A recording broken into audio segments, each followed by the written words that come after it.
Hello అందరూ ఎలా ఉన్నారు? ఈరోజు మన రెసిపీ వరి నూక ఉప్మా. దీన్ని ఉప్పు పిండి అని కూడా అంటారు. వరి నూకని ఎలా తయారు చేసుకోవాలంటే రేషన్ బియ్యాన్ని బాగా శుభ్రంగా ఒక 3-4 సార్లు కడిగి ఎండపెట్టుకుని బాగా డ్రై అయిన తర్వాత మిక్సీ పట్టుకుంటే చూడండి ఇలా నూకగా వచ్చింది. అది జల్లిస్తే ఇలా పిండి అంతా బయటకు వచ్చి మన రవ్వ చక్కగా ఇలా కనిపిస్తుంది. కుక్కర్లో తయారు చేసుకుందాం. ఉల్లిపాయ, క్యారెట్, పోపు దినుసులు, టమాటో, పచ్చిమిర్చి, అల్లం, తగినంత ఉప్పు, కొద్దిగా ఇంగువ. ఈ ఉప్మాకి స్పెషల్ ఇంగ్రీడియంట్స్ ఏంటి అంటే కొంచెం పెసరపప్పు, కొబ్బరి కూరు.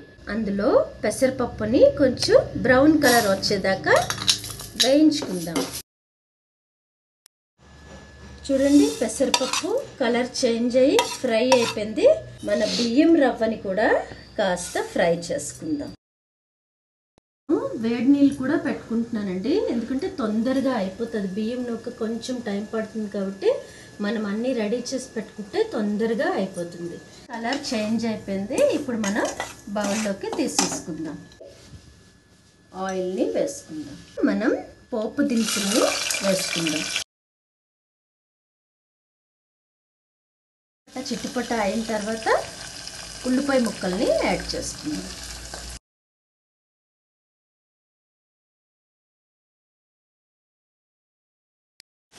కొద్దిగా ఇంగువ, తగినంత ఉప్పు. ఇప్పుడు కొద్దిగా వీటితో పాటు మన వేయించి పెట్టుకున్న నూకను కూడా కొంచెం అటు ఇటు ఫ్రై చేద్దాం. పెట్టుకున్నాం కాబట్టి ఎక్కువ వేపక్కర్లేదు. ఒక గ్లాస్కి 2 గ్లాసుల వాటర్ని నేను యాడ్ చేస్తున్నాను.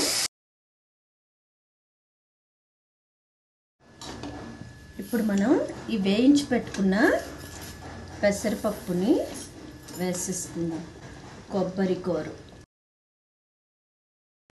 కాబట్టి ఒక్క విజిల్కే ఆపేసేయండి. చల్లగా అయిపోయింది. ఇప్పుడు మనం మన ఉప్మా ఎలా తయారైంది అంటే చూడండి.